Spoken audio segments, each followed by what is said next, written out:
cangcingnya babe eh,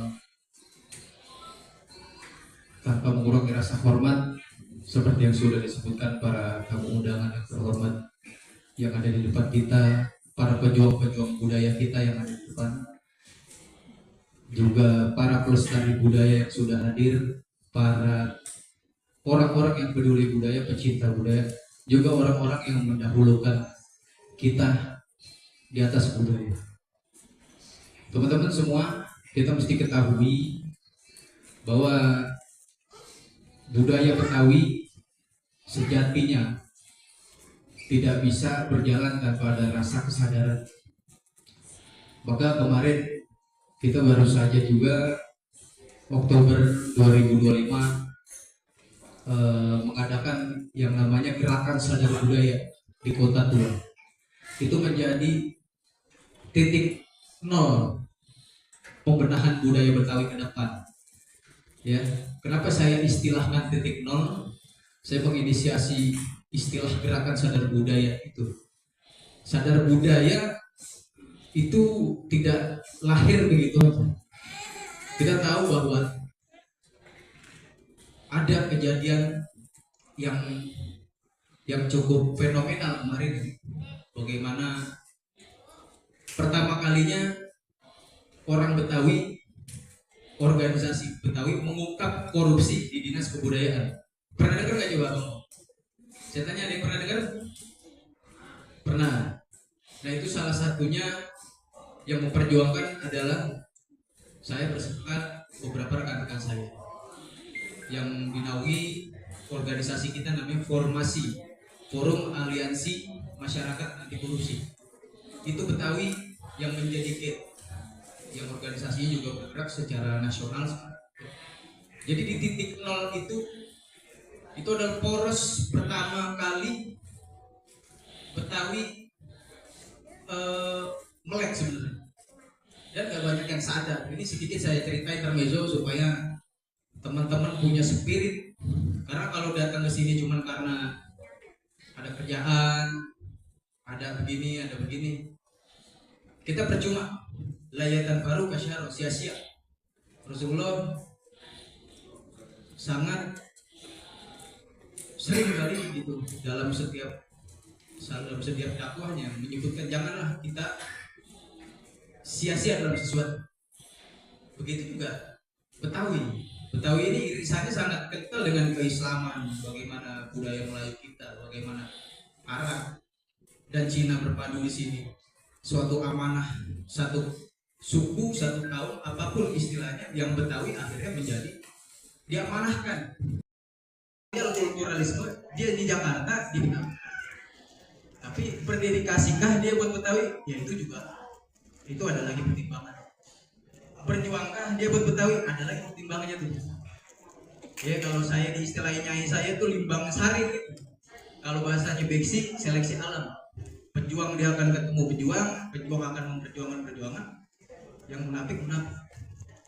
Dan kita sadari ketika terbongkarnya urusan dinas kebudayaan, banyak sekali, jujur saya miris pada saat itu. Saya dihina, dicaci, diancam mau dibunuh ketika memperjuangkan terbongkarnya kasus korupsi. Cuman satu-satunya saya di media tuh Betawi, dan yang bicara tentang frontal tentang melawan itu dicaci, dihina, dibunuh lah, diancam di jalan. Ya, ketika Pak Prabowo bilang bahwa ini adalah amanat negara, ini adalah mesti kesadaran bersama untuk melawan korupsi. Ya, ketika Pak Prabowo menyatakan beliau pun yang presiden kita ini di Republik Indonesia siap mati buat bangsa ini melawan korupsi, maka orang-orang yang tertentu pun punya seteruman yang sama akan begitu.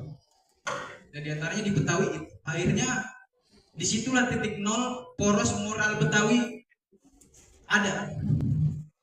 Gitu. Bukan saya bilang yang lain gak bermoral, tapi saya bisa nyatakan itu, saya punya tesisnya. Miris kalau kita cerita bang, buktinya apa? Bagus.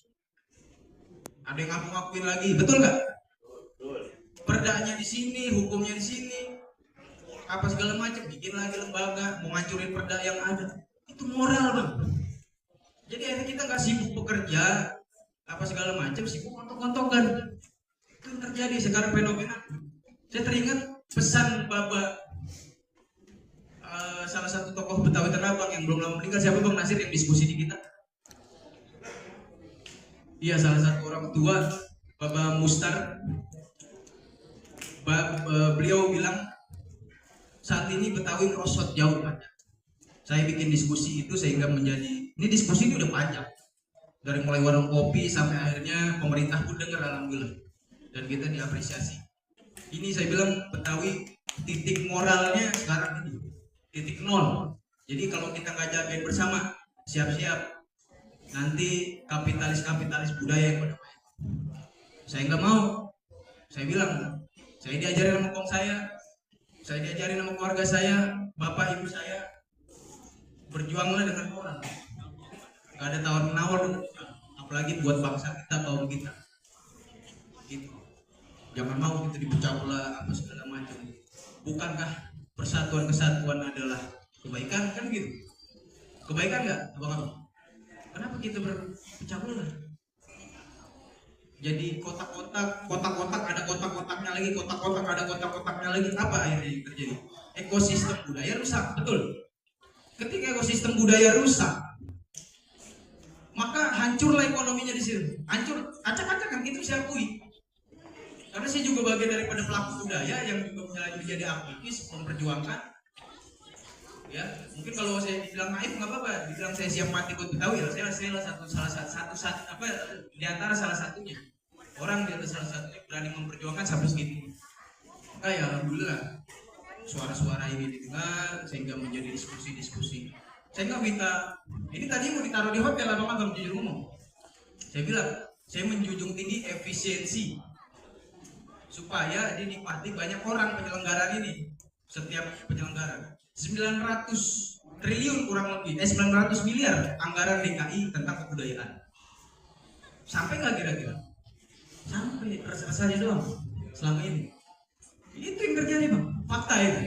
Ketika udah jadi poros tentang gerakan sadar budaya yang diperjuangkan formasi sehingga jadi gerakan sadar budaya, terkorelasi akhirnya ke Dewan Adat Komus Betawi.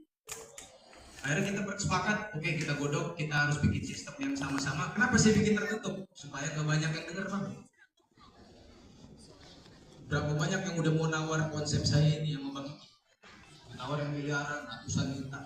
Ini moral Betawi, saya bilang. Demi Allah sih.